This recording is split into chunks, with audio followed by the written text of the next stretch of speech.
Muy buenas tardes, estamos aquí con otro nuevo video, esta vez tratándose de Judas Iscariote. Como sabrán, este nuevo video pues está dedicado más que todo a las personas que pueden ser de distintas religiones, puedan ser personas de repente de que han oído hablar de Judas Iscariote, pero no han sabido más allá de su vida, ¿no? Porque este personaje pues lo hemos escuchado, lo hemos leído, ya sea en la Biblia o lo han nombrado de repente en las iglesias o congregaciones, en muchas religiones se ha nombrado a este personaje que es Judas Iscariote.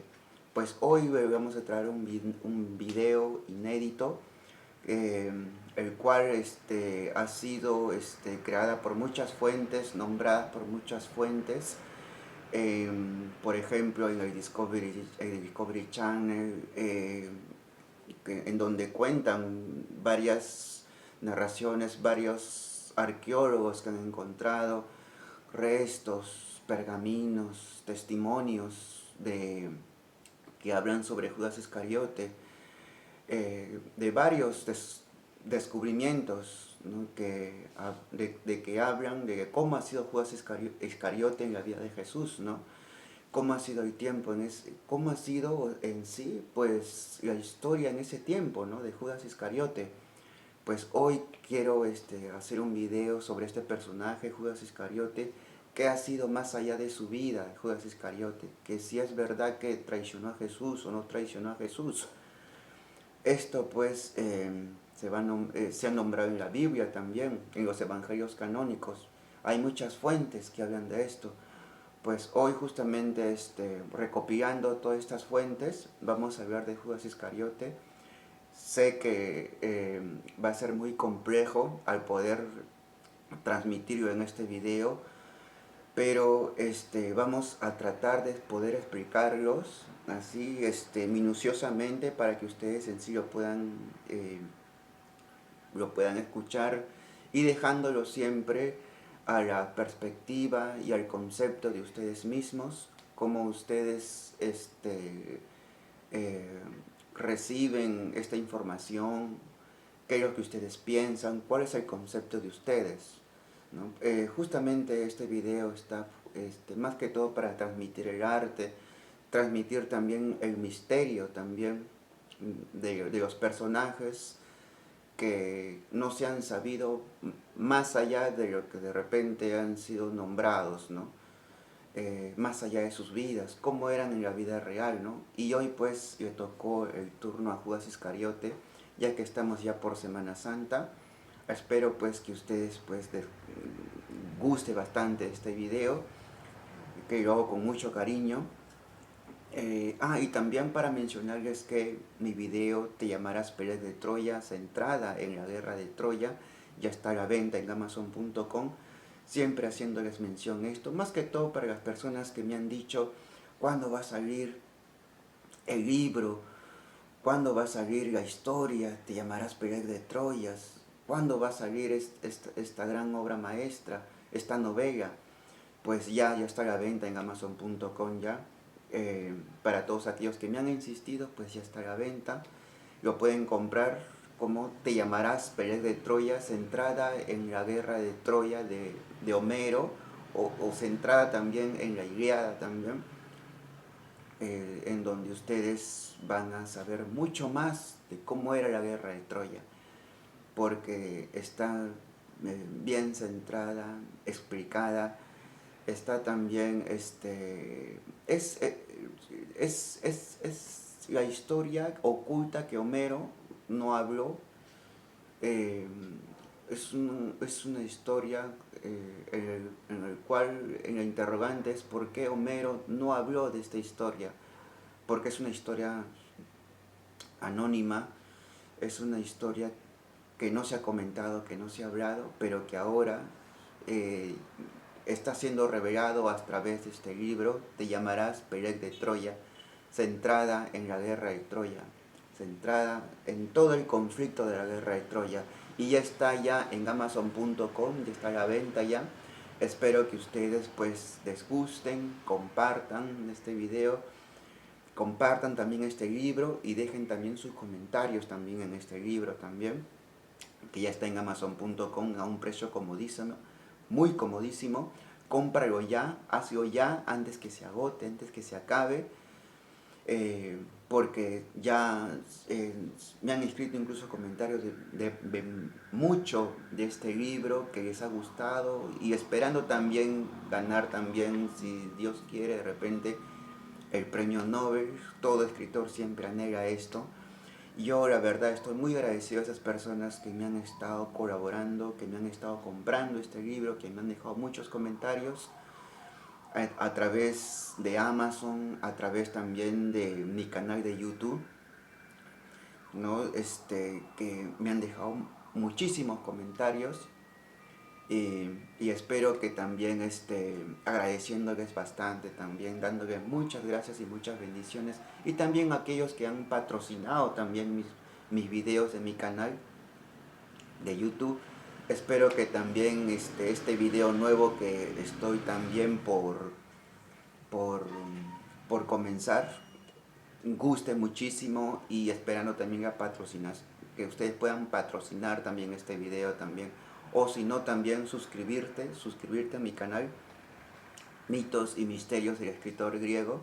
Espero que también puedan gustar muchísimo este nuevo video de la vida y la historia de Judas Iscariote.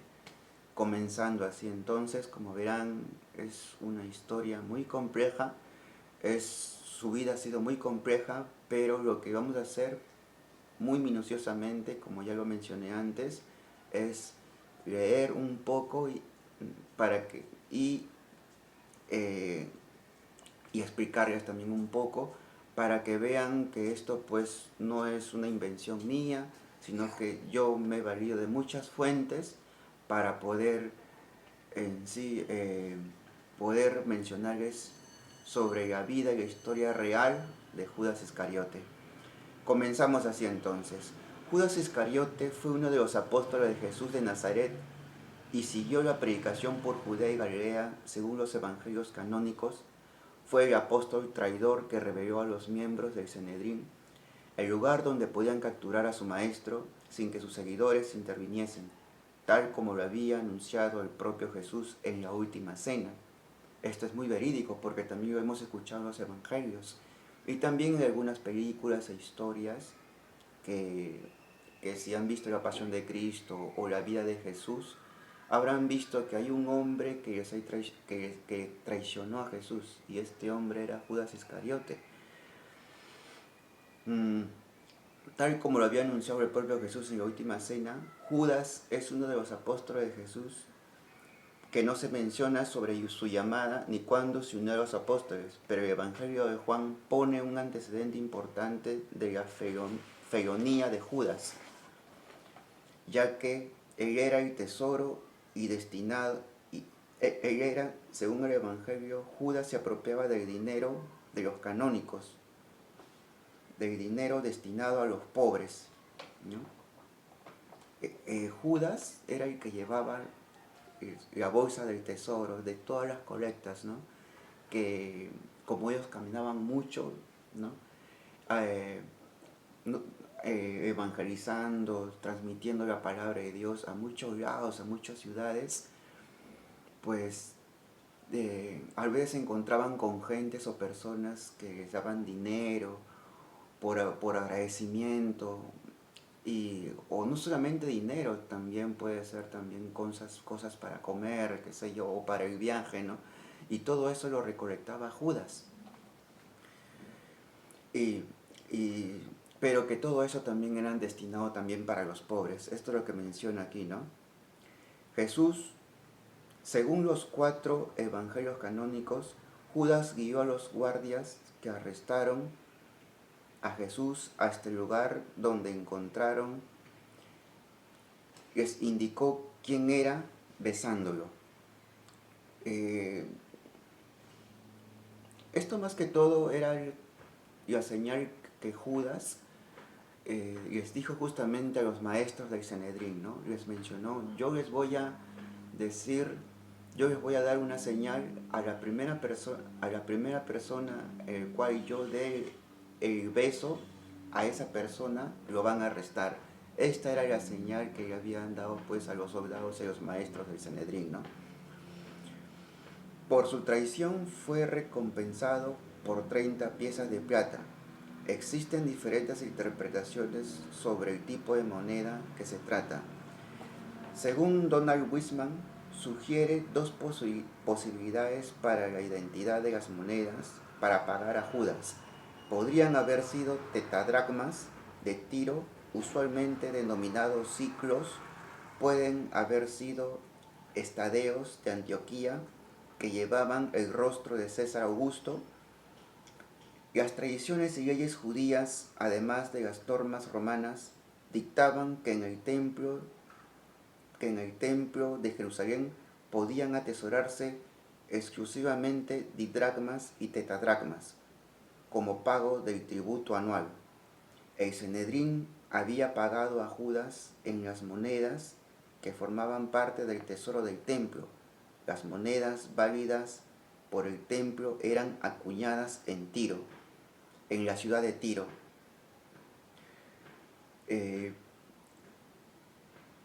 Al poco tiempo Judas se arrepintió de su acto, intentó devolver las monedas que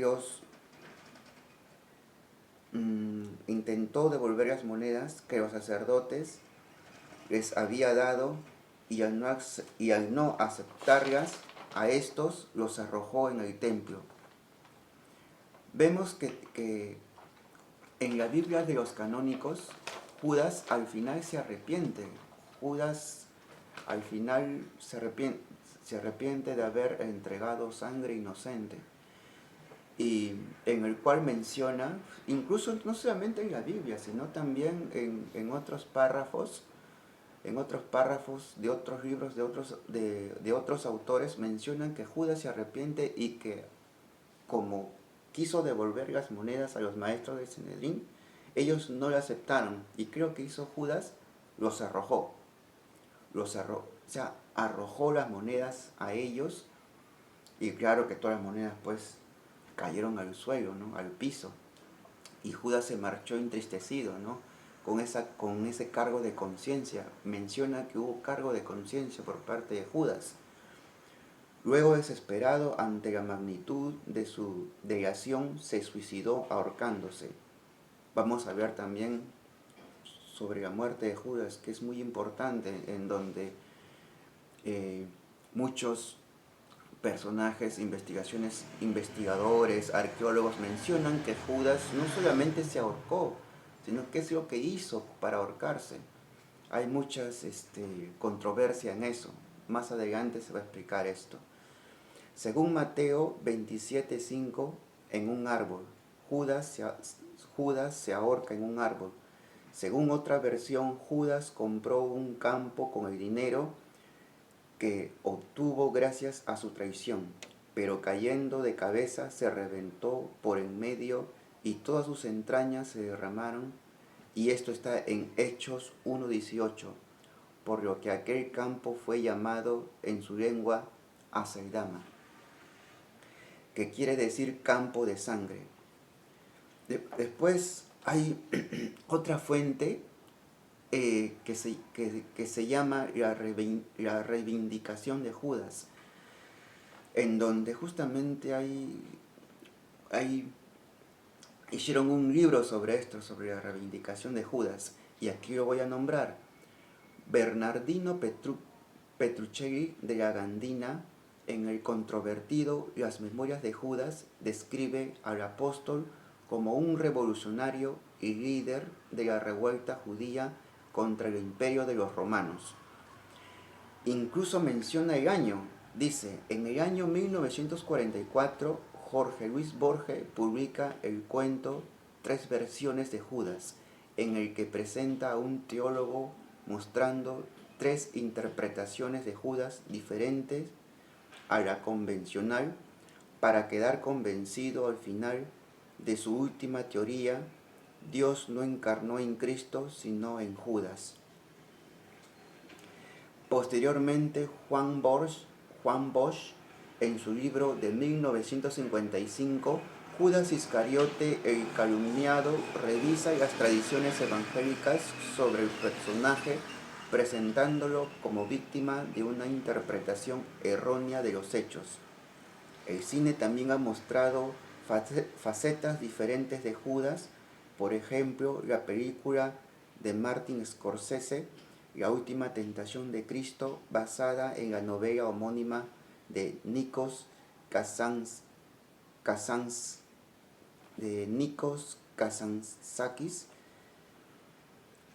Yo tuve la oportunidad de ver esta película, La última tentación de Cristo, en donde mencionan a un Judas muy diferente, a un Judas en el cual Jesucristo, como lo quieran llamar, le confiaba muchos secretos a Judas, no a los apóstoles. Es una versión que mencionan que el director, para poder dirigir esta película, incluso el escritor, el que dirige la obra, ha tenido que ver manuscritos antiguos, incluso gnósticos, de que si era verdad de que Jesús confiaba todas las cosas que iba a hacer, todos los cambios que iba a hacer a Judas. Es muy contraria a lo que menciona la Biblia o lo que conocemos de Judas, ¿no? Eso es lo que es en esta obra, La última tentación de Cristo, que luego fue hecho en película, ¿no? En el año 2006, esta lectura positiva de Judas cobra nuevos brillos con la publicación en abril de la traducción del Evangelio de Judas, en texto gnóstico, que data posiblemente del siglo II. Según este texto, el propio Jesucristo pidió a Judas que lo traicionara, y Judas cumplió la orden como supremo acto de obediencia. Para los gnósticos, esto representa un acto sagrado, ya que ayudaba a liberar del cuerpo el Espíritu Santo de Cristo. En el año 2007, el autor C.K. Stipp, siguiendo el Evangelio de Judas, publica My Name Was Judas, mi nombre fue Judas. Como les mencioné anteriormente, en los gnósticos, en los libros gnósticos, Jesús le pide a Judas que lo traicione.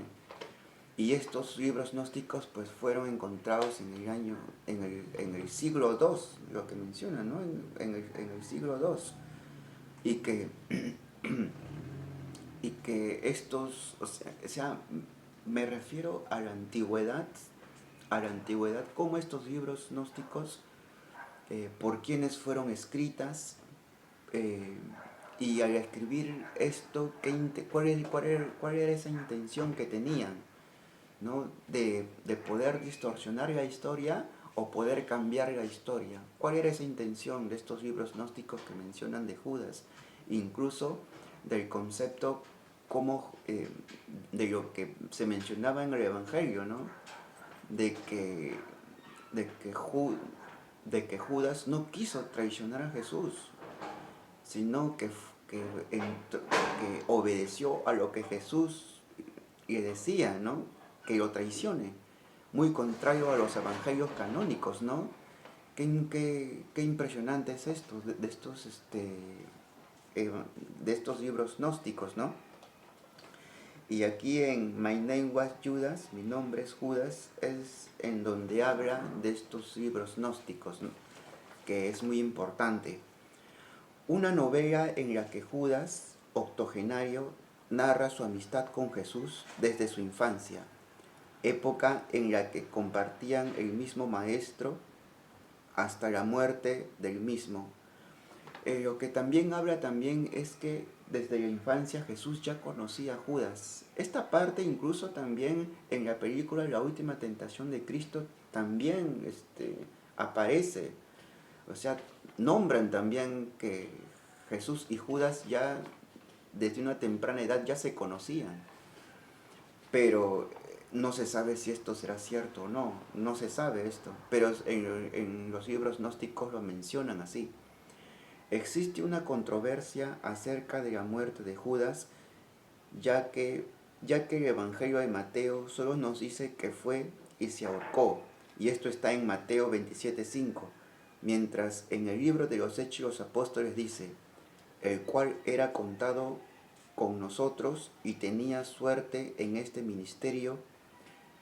Este pues adquirió un campo del salario de su iniquidad y colgándose reventó por medio y todas sus entrañas se derramaron. Hechos 1, 17 y 18. Lo explica mucho en los Hechos de los Apóstoles, ¿no? Lo menciona también cómo fue que Judas terminó, ¿no? Que Judas al ahorcarse, pues la rama se rompió y todo su cuerpo pues se esparció en todo, al caer a un barranco. Mencionan que es en un barranco, no se sabe muy bien, pero al tener el contacto con el piso todo su cuerpo se reventó, ¿no? Para conciliar ambos textos se ha sugerido que cuando Judas se colgó, la cuerda se rompió, de modo que su cuerpo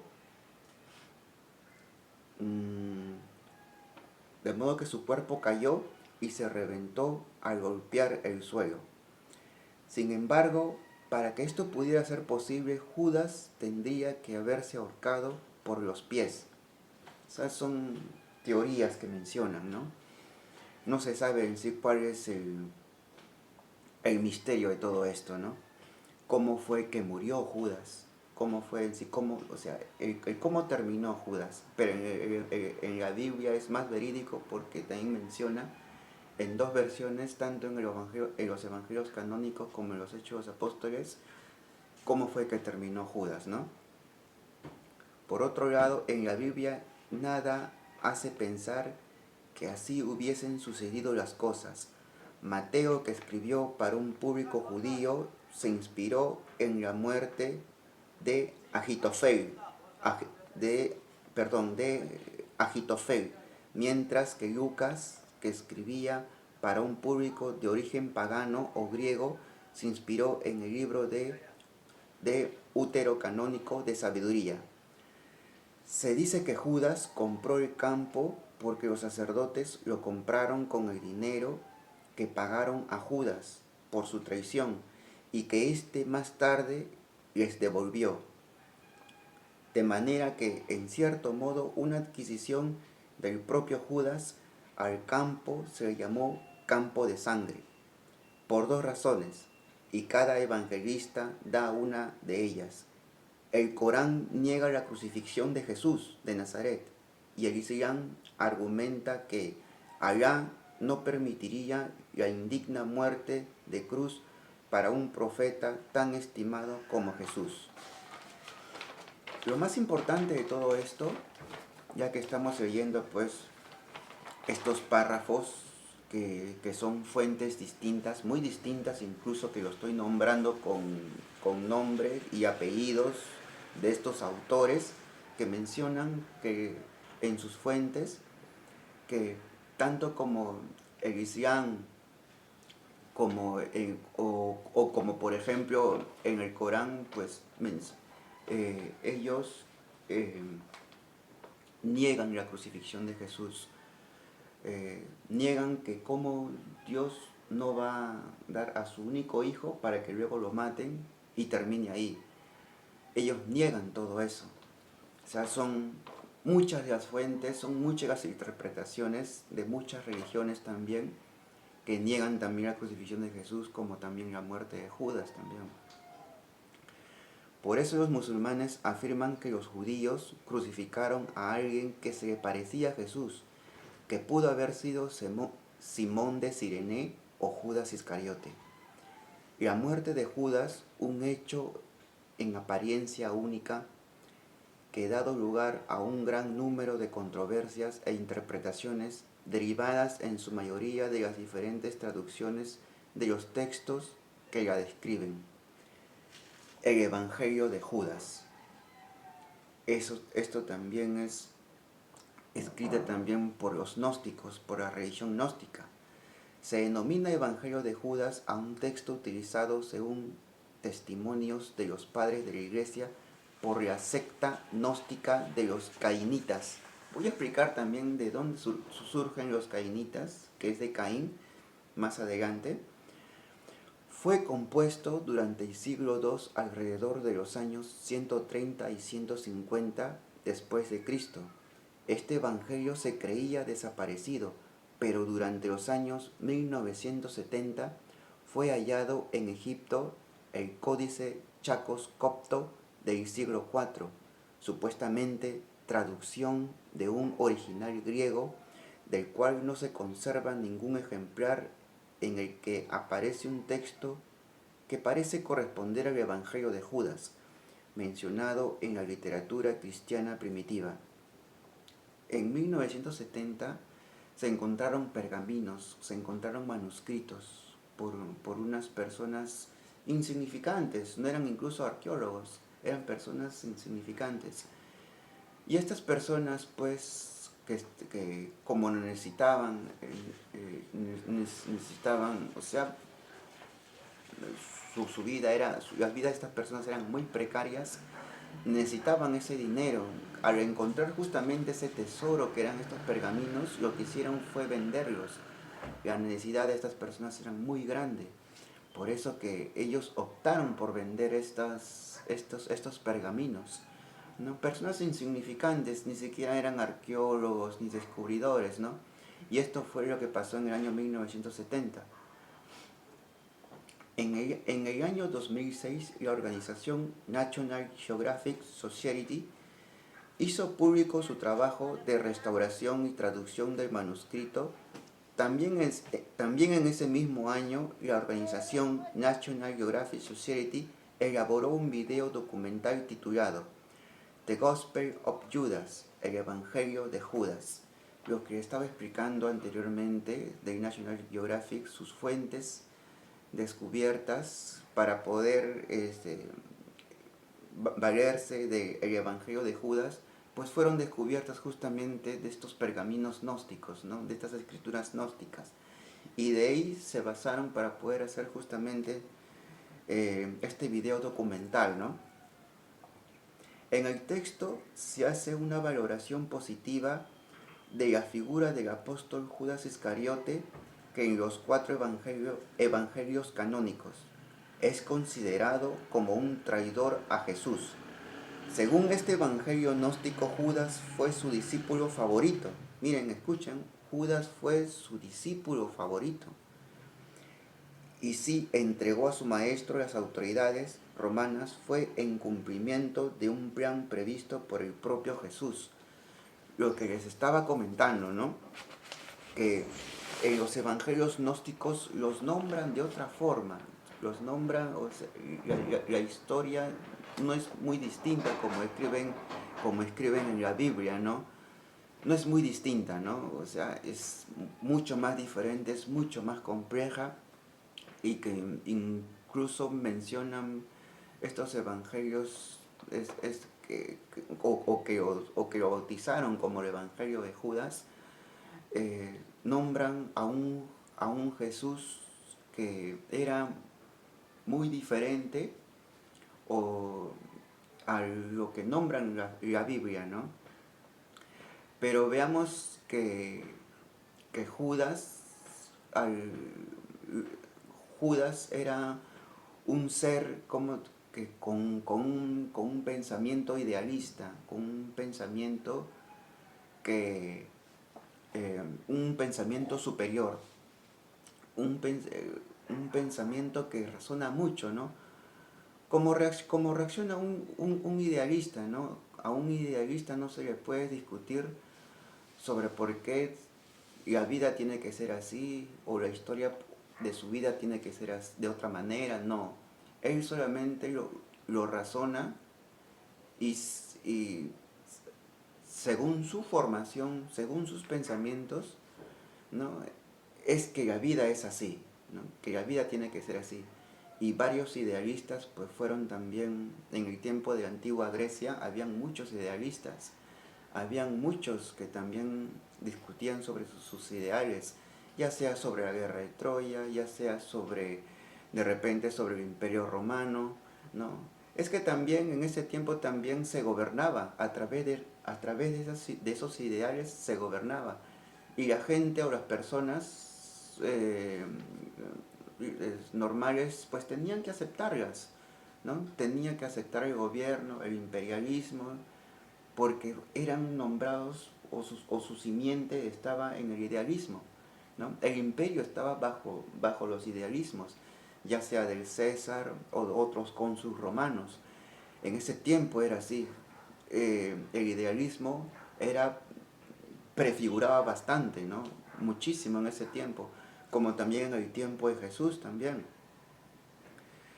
Por eso que menciona y dice así, es decir, Jesús le había ordenado a Judas Iscariote que lo entregase, ¿no? Esto es lo que dicen los evangelios gnósticos, ¿no? En el año 2007, tras revisar una transcripción del manuscrito, la biblista April D. Teconic, profesora de la Universidad Rice en Estados Unidos, rechaza esa interpretación argumentando errores de traducción. Imagínense, pues, un pergamino antiguo, muy antiguo, ¿no? Con muchos errores de traducción, con o sea, o sea, que incluso pues las letras eran tan antiguas que no se podían ver, que no se podían visualizar. Ellos han tenido que traducir todas esas letras de esos manuscritos con máquinas especiales, ¿no? Que pues que pues que tenían que ser operadas científicamente, ¿no? ¿No? Con personas que eran muy profesionales en esto, ¿no? Y aquí lo voy a decir, ¿no? Dice, el 21 de marzo del 2008, el experto en copto Marvin Meyer, que formó parte del equipo de traducción de National Geographic, relata las conclusiones de Teconic, defendiendo la traducción original con base en otros textos gnósticos, y que también a la vez menciona el descubrimiento en otra fuente, en otra fuente, en donde también ellos escriben, dice, el descubrimiento. La primera referencia moderna conocida, este texto data de 1983, cuando alguien propuso su compra a la Universidad Metodista del Sur y el experto Stephen Engmel pudo examinarlo brevemente junto con otros manuscritos que según se cree lo descubrieron en 1978 unos campesinos egipcios en la localidad de Menia, y fue sacado de Egipto de forma ilegal. Lo que les mencioné, ¿no? Unos egipcios que eran precarios, ¿no? Y que ellos, para ganarse la vida, pues tenían un tesoro a la mano y tuvieron que venderlos, ¿no? Pero que pues vendían a las personas equivocadas, ¿no? ¿Quiénes eran estas personas equivocadas? Pues eran piratas comerciantes o piratas de personas pues que coleccionaban ya sea cosas antiquísimas, ¿no? Muchas cosas antiquísimas, ¿no? Pues los coleccionaban, ¿no? Y que esto a la vez era vendido, era pirateado, ¿no? Y en fin de cosas, ¿no? Y que bueno, y que fue a parar pues a las manos de estas personas, ¿no? Y que todo era pues en forma ilegal. El anticuario que intentó venderlo pedía una cifra que los posibles compradores consideraron excesiva, 3 millones de dólares por el lote en el que iba incluido, por el que tuvo que desistir. El texto estuvo depositado desde 1984 en un banco de Nueva York. de 1984 en un banco de Nueva York. Mira cuánto tiempo ha pasado desde el año 78 que ellos mencionan, ¿no? Hasta el año de 1984 en el traslado de mano en mano, ¿no? Entonces, ese texto se pudo haber, como es de un montón de años, se pudo haber pues ya hecho polvo, ¿no? Ya de, más que todo ya desmantelado totalmente, ¿no? Porque ha estado pasando de mano en mano y que también al llegar incluso a la ciudad de Nueva York y que ha estado muy guardado, ya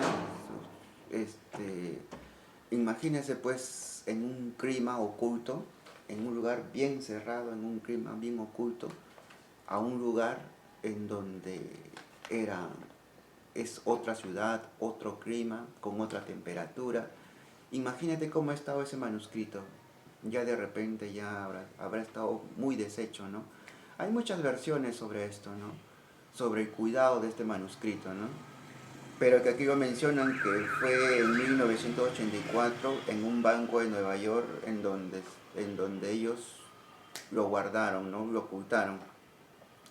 En el año 2002 lo adquirió, en el año 2002 lo adquirió las Medical Foundation for Asian Art, radicada en Basilea, una fundación privada de Suiza, dirigida por el abogado Mario Roberte.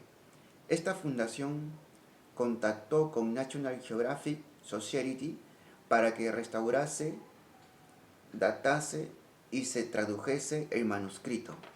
La fundación, ¿no? The Medical Foundation for Asian Art. Es en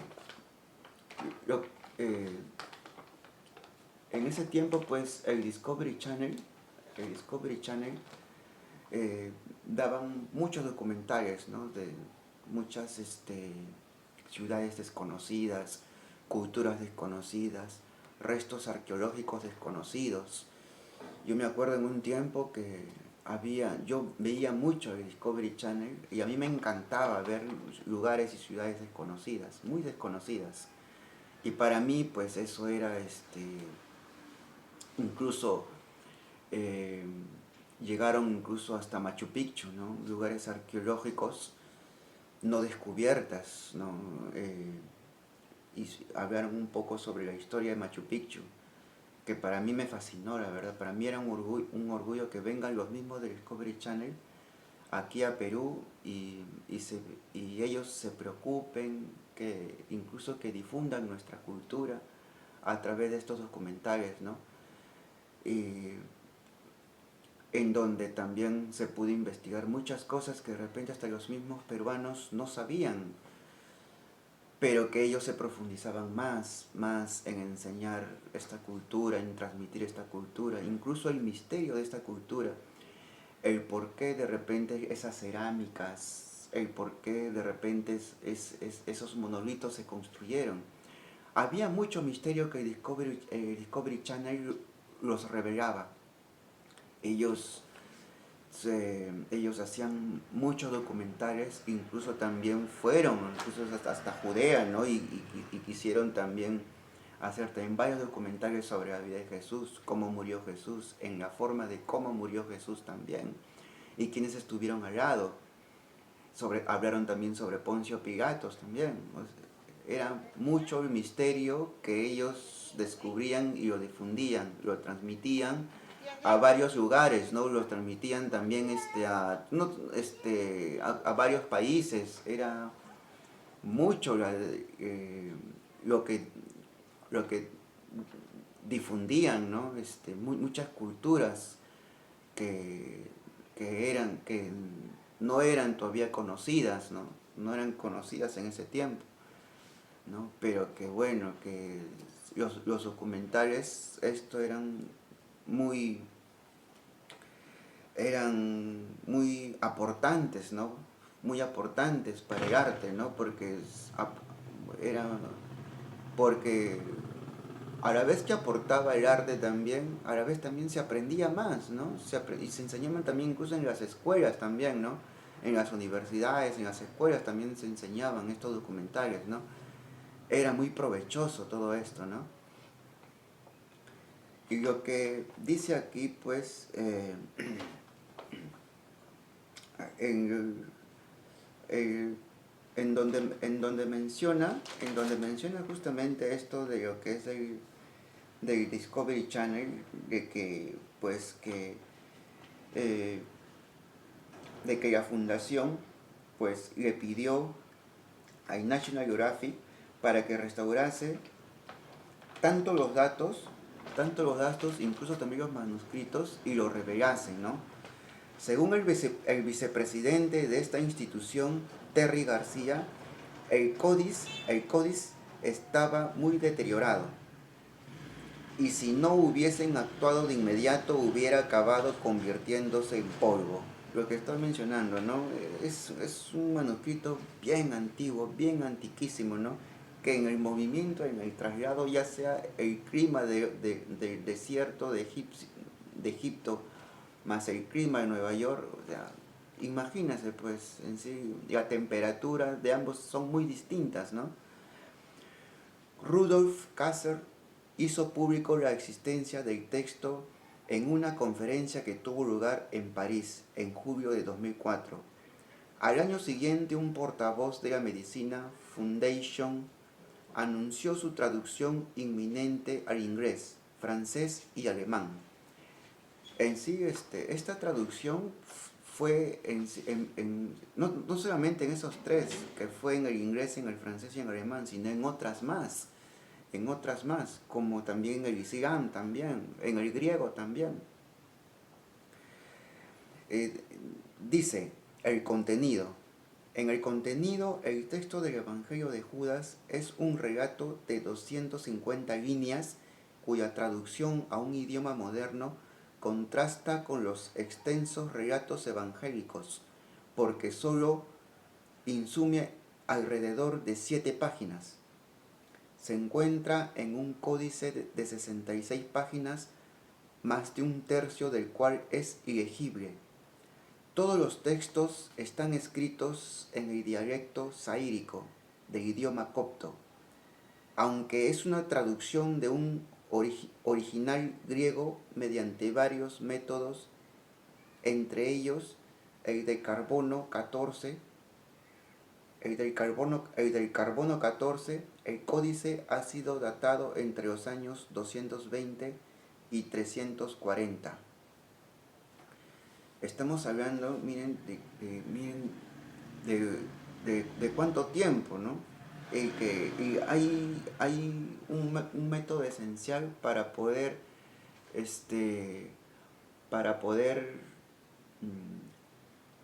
ver el dato de la fecha, el dato de la fecha, de qué tiempo es, ¿no? Y la manera más esencial es el carbono. ¿No? Ellos tienen unos instrumentos, los científicos tienen, tanto los arqueólogos también, tienen unos instrumentos en el cual ellos con el carbono ponen la fecha de qué tiempo, a qué tiempo fue sea de repente una pieza antiquísima, sea también de repente huesos óseos, ya sean de animales o de personas en el tiempo primitivo.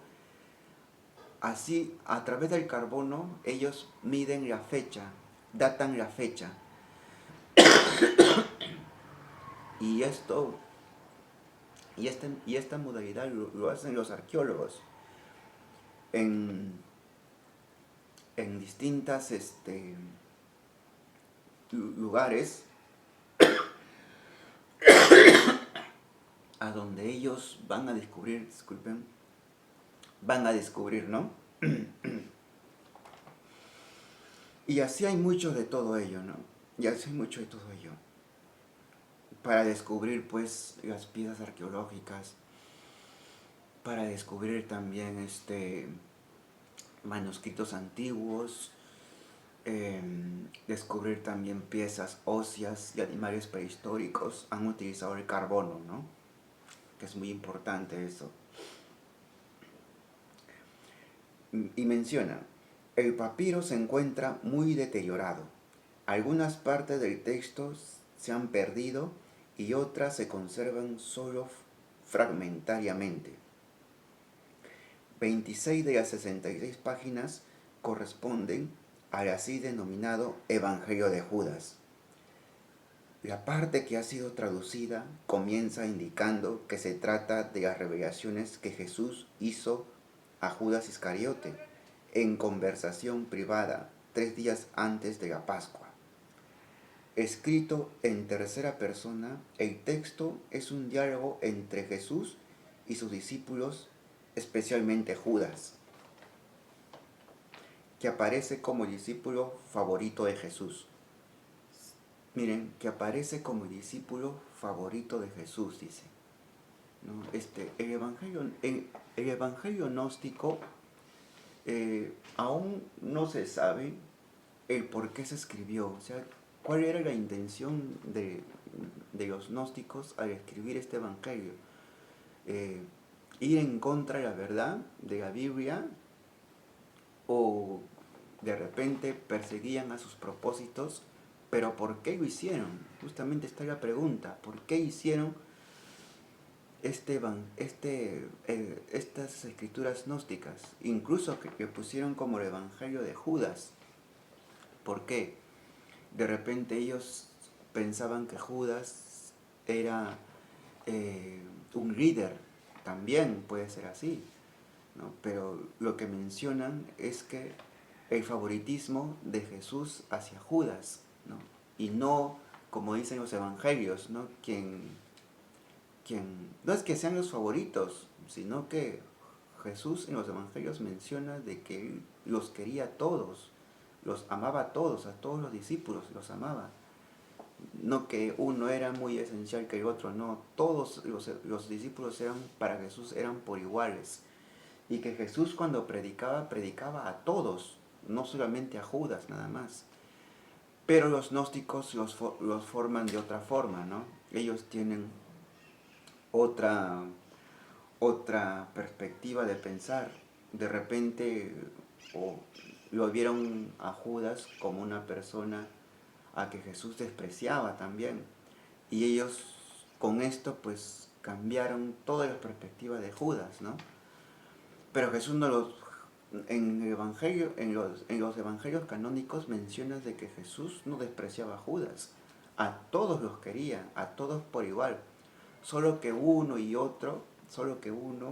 u otro, en el caso por ejemplo de Pedro, que era el líder, ¿no? Y que era el que Jesús menciona incluso que Pedro era el que iba a tener las llaves del reino y el que también iba a nacer la iglesia también, ¿no? Lo menciona en los evangelios, ¿no? O sea, pero viendo todo esto, veo que cada uno cumplía su papel, cada discípulo cumplía su papel, pero que esto al unirse todos estos papeles, todo era una misma función, y era predicar la palabra de Dios, ¿no? Esto era el principal, ¿no? Lo más importante, ¿no? Lo muy importante que era esto, era la función de predicar la palabra de Dios, de predicar al mundo entero la palabra de Dios. Y para esto vino Jesús, ¿no? Para que todo el mundo conozcan la palabra de Dios, ¿no? Y que tanta riqueza incluso menciona que tenía la palabra de Dios, porque incluso menciona también al reino de Dios, ¿no? ¿Cómo era este reino de Dios? Porque varios incluso mencionan cómo era el reino de Dios, ¿no? Y Jesús lo dice, ¿no? El reino de Dios no es este reino que vemos, ¿no? El reino de Dios es un reino en donde todo va a ser felicidad, todo va a ser alegría, ¿no? Todo, incluso ya no va a haber muertes, ¿no? Ya no, a nadie le va a faltar nada, ¿no? Todos vamos a vivir el reino de Dios, ¿no? Menciona cómo va a ser el reino de Dios y que Jesús era justamente ese rey, ¿no? Jesús, y esto no lo aceptaban los maestros de la ley, esto no lo podían aceptar los maestros de la ley, como también otras personas también no lo podían aceptar, no podían creer que Jesús sea rey. Y por eso que también Judas también traicionó a Jesús, porque también no aceptaba que él también sea rey, o no aceptaba también este reino. Pero en los evangelios gnósticos lo nombran de otra forma. Por eso que dice aquí, aparece como discípulo favorito de Jesús. Según este evangelio, Judas entregó a su maestro a los romanos, siguiendo las órdenes del propio Jesús, quien profetizó: tú serás el 13º y serás maldito por generaciones, y vendrás para reinar sobre ellos. Página 47 del manuscrito. El Jesús que se presenta en este evangelio es desenfadado, mientras que en los evangelios canónicos Jesús de Nazaret nunca es presentado riendo y menos con malicia. Lo que también menciona también estos evangelios gnósticos es que Jesús se burlaba de los apóstoles, se burlaba también, se mofaba de los apóstoles, ¿no? ¿Y de qué se mofaba? De su ignorancia, de no saber cuál era la palabra de Dios, de no saber lo importante, cuál era la misión de Jesús, ¿no? Ellos, ellos en sí eran ignorantes frente a todo esto, ¿no? Y Jesús, pues, se mofaba de ellos, ¿no? Se reía de ellos, de lo que ellos no sabían, pero el trato con Judas era muy distinto. Esto es lo que mencionan los evangelios gnósticos, ¿no? Estos, que Jesús mucho se reía de ellos, ¿no? El texto gnóstico, el personaje llamado Jesús, se ríe con frecuencia de los malentendidos de los demás discípulos y su devoción a lo que pretende superficial. En particular, se ríe de modo sardónico, mofándose de la ignorancia ajena, lo que le estaba mencionando, ¿no? Los apóstoles y discípulos se ponen furiosos al ver que este Jesús se burla de ellos, todos menos el otro protagonista denominado Judas, que responde al primero: yo tengo conocimiento de quién eres tú y de dónde vienes. Tú vienes del inmortal reino de Barbelo.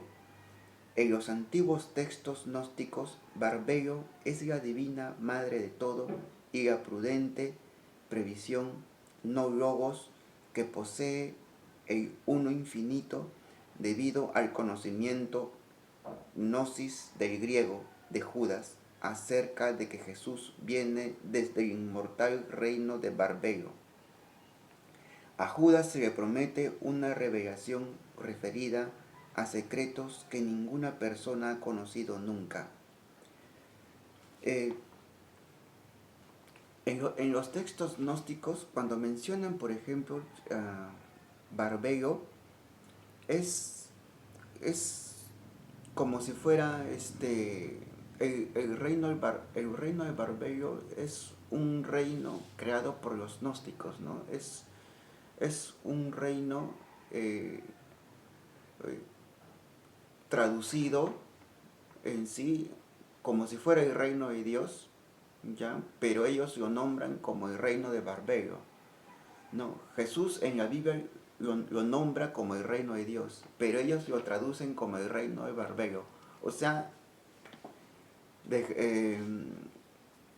el reino es el mismo reino, pero los gnósticos lo nombran de otra forma, que es el reino de Barbelo, ¿no?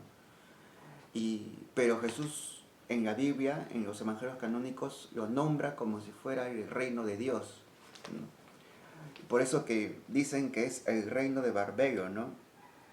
Y por esto dice que a Judas se le promete una revelación referida a secretos que ninguna persona ha conocido nunca. La intervención de la relación tradicional entre Jesús y Judas que plantea el texto es que Jesús le está agradecido a Judas y lo elogia. Lo elogia porque, más que todo porque lo ve a Judas como si fuera una persona muy inteligentísima, ¿no? No solamente muy inteligente, sino que sabe llevar como líder, sabe llevar también a los apóstoles, sabe tomar decisiones, ¿no? ¿Qué es lo que hace un líder? Un líder sabe tomar decisiones, sabe sobrellevar las circunstancias, ¿no? Para el bien del pueblo que lo sigue, ¿no? Por eso que Jesús a Judas lo veía más que un líder, como una persona muy inteligente que sabe tomar las riendas, que es mucho más superior que los apóstoles, ¿no? Y es por eso que Jesús le revela muchos secretos, ¿no? Muchos secretos sobre para qué vino a este mundo, ¿no?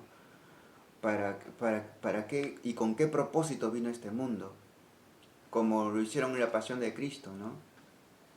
Que hicieron a un Judas muy amigo de Jesús, a un Judas que le revelaba muchos los secretos y que él los guardaba en su corazón, y no los apóstoles, ¿no? Que es muy distinto, ¿no? Jesús menciona justamente aquí: tú los superarás a todos ellos porque tú sacrificarás el hombre que me reviste. La estrella que indica el camino es tu estrella. Eso es lo que le dice Jesús a Judas en este evangelio gnóstico, ¿no? La última parte que Jesús gnóstico brinda a Judas es la siguiente: aunque existen algunas lagunas en el texto, es de notar la referencia a Cristo en el lugar atribuido al mismo en el universo. Veamos pues, este tipo de contenido es abiertamente agnóstico, es lo que impide considerarlo un texto cristiano, por cuanto no tiene prácticamente nada en común con los 4 evangelios o la fe cristiana, excepto el empleo de los nombres Jesús y Judas. Al final, poco después de entrar en una nube luminosa, Judas recibió algún dinero y se lo entregó a ellos. Cuando menciona esto fue que Judas obedeció a Jesús de que lo entregase, ¿no? Lo que fue en el comentario anterior, ¿no? Lo que dije en el comentario anterior, ¿no? Que Judas obedeció a Jesús al que lo entregase, ¿no? Y que no fue y no es que Judas, como menciona en los evangelios, en otras historias, no es que Judas por su propia voluntad lo haya entregado a Jesús, no, sino que en los evangelios gnósticos lo nombra de otra forma, ¿no? De que fue obligado por el propio Jesús a que lo entregase, ¿no? Jesús se lo agradece, ya que prepara el momento en que Jesús quedará liberado del cuerpo, lo que le permite regresar al reino grande y limitado, cuya inmensidad no ha visto ninguna generación de ángeles. El texto termina con Judas entregando a Jesús ante los sumos sacerdotes y no incluye ninguna mención de la crucifixión o de la resurrección. Claro, porque no creen que lo han crucificado, no creen, ya lo mencioné también, el Islam, tanto el Corán, no creen que Jesús haya sido crucificado, no creen, y que han crucificado a uno que se le parecía a Jesús, ya sea Judas o Simón de Cirene, ¿no? También dice: según el obispo Irineo de Lyon, dicho evangelio tuvo sus raíces en un mago llamado Simón, a quien dicho personaje se le hace mención en el libro de los Hechos de los Apóstoles, donde afirma que este hechicero quiso comprar a los apóstoles el poder de hacer milagros. Pedro le repelió diciendo: tú estás preso en los lazos de la iniquidad. Hechos 8:23. O sea, claro, eh, Simón era un mago que quería comprar o sea, la historia de Simón es cuando Simón se enteró de que Pedro y sus discípulos hacían milagros, curaban enfermos, leprosos, y de muchas enfermedades, ¿no? Muchas enfermedades, ¿no? Hacían milagros. Simón, que también era tan popular por su magia, por sus engaños, porque como era mago, engañaba a toda la gente que tenía poderes, fuerzas sobrenaturales, para así hacerse más rico, para así, a través de su magia, hacerse más popular. Se enteró de que Pedro y sus discípulos hacían grandes milagros. Y al encontrarse con Pedro, dice que le dijo: te voy a pagar tanto para que tú me enseñes cómo se hacen esos milagros, para que tú me enseñes cómo se hacen esos milagros, ¿no? Para que tú me vendas todo ese poder. Eso fue que le dijo Simón a Pedro, ¿no? Y Pedro, enfurecido, pues le dijo justamente esto, ¿no? Tú estás preso en los lazos de la iniquidad, ¿no? O sea que la verdad pues era un demonio falso, ¿no? Que quería desprestigiar a los cristianos, ¿no? Y, y que Simón el mago es tenido como el padre de las herejías, ¿no? Claro, porque la verdad pues era un hereje, ¿no? O sea, todo esto era herejía, ¿no? Era herejías. Se menciona en sí, por ejemplo, a los hechiceros, a los brujos, ¿no? Que hacen magia o hacen curaciones empleando la magia, ¿no? Eso es lo que se menciona, ¿no? De los hechiceros, de los brujos, ¿no? Y se menciona, y de su sacrilegio que intentó, ¿no? Y le viene el nombre al pecado de simonía. O sea, como, como Simón, o sea, era un sacrílego al decirle esto a Pedro. Por esto es que le viene el nombre del pecado, ¿no? De simonía. Simonía, ¿no? Que es un nombre un nombre de un pecado, ¿no? Y que también se les nombra también a los herejes, a los hechiceros y a los brujos, ¿no? Sus seguidores predicaban la vieja doctrina de la gnosis. Entre los prosélitos de Simón, el mago, San Irineo señala la secta de los cainitas, lo que les quiero explicar anteriormente, ¿no? Lo que dice: estos decían que Caín fue creado por un poder superior. Los cainitas vienen de Caín, ¿no? Y donde dicen que fue creado por un poder superior, ¿no? Además se juzgaban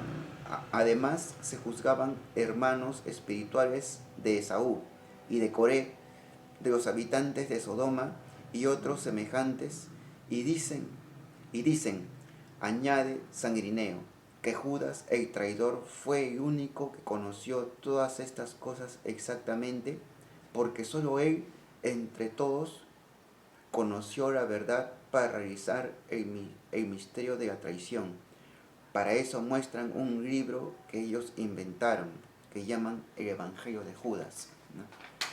Como verán, pues, compañeros,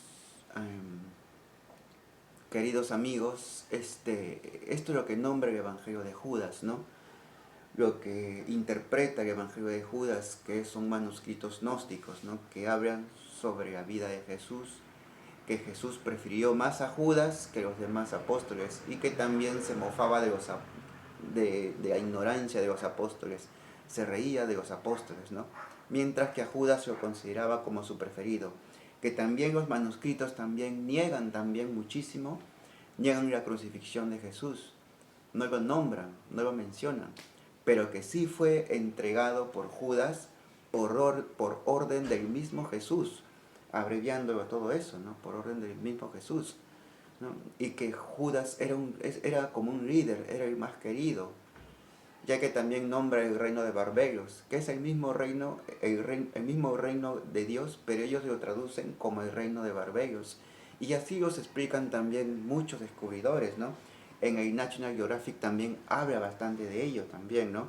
Sobre estos evangelios gnósticos, manuscritos gnósticos, ¿no? Mencionan mucho justamente que incluso pues que Judas, aparte de ser una persona muy inteligente, pero demasiado inteligente, que, que Judas sabía, sabía incluso, ya que bueno, ya que Jesús le contaba todos sus secretos, eh, toda la- todas las tareas que iba a hacer, incluso las funciones, no solamente las funciones, sino el por qué quería venir aquí, ¿no? La misión muy importante, todos esos secretos, y mencionaba a Judas, ¿no? Por eso que Judas, al mencionar todos esos secretos, o sea, que le habían nombrado Jesús, pues Judas era considerado como un líder, ¿no? Un líder para todos los apóstoles, y no como lo mencionan en la Biblia, ¿no? No como lo mencionan en la Biblia, ¿no? Abreviando todo esto, ¿no? Y bueno, pues espero que les haya gustado muchísimo sobre el Evangelio de Judas. Espero que sobre esta historia de Judas ustedes, bueno, tengan en sí un concepto para que puedan dialogar, para que puedan comentar. En lo personal mío, yo pienso, ¿no? Que en ese tiempo habían bastantes sectas, ¿no? Y en una de ellas eran los gnósticos, ¿no? Que querían pues desprestigiar a los cristianos, querían desprestigiar incluso a Jesús mismo, ¿no? ¿No? Los cristianos en ese tiempo eran muy perseguidos, no solamente por sectas también, sino también eran también por los romanos, ¿no? Por los soldados, ya que no querían que la palabra de Dios pues se propague por todo el mundo, ¿no? Por eso que yo pienso que eran muy perseguidos, y hasta ahora hasta hoy también hay muchas sectas que hablan de la mentira de Jesús, de la mentira de los apóstoles, de la iglesia, muchísimas sectas, ¿no? Incluso hasta engañan a la gente y piden dinero y todo ello, ¿no? Pero en conclusión, hay que defender bastante nuestra fe, ¿no? Si creemos en Dios, si creemos en el amor de Dios, defenderlas como lo que Dios justamente ha hecho por nosotros, ¿no? Que lo que hizo Dios por nosotros, ¿no? En nuestra vida, construyó de repente nuestras familias, a un familiar, lo sanó de una enfermedad. Dios ha hecho muchas cosas por nosotros, ¿no? Y para eso también mandó a su Hijo Jesucristo, ¿no? A su Hijo Jesús, para morir por nuestros pecados, ¿no? Y eso es lo más importante, ¿no? No hay que buscarle, como hay un dicho acá que dice, no hay que buscarle la cola al gato, ¿no? Para saber que ha sido así, ¿no? Sino que lo sintamos, ¿no? Que sintamos que Jesús es nuestro Maestro, es nuestro Señor, y que Dios Padre pues ha mandado a su Hijo Jesucristo para que nosotros seamos felices, estemos contentos, ¿no? Eso es mi opinión mía, ¿no? Y la opinión de ustedes también se la respeta, ¿no? Lo que estamos aquí es difundiendo solamente el arte eh,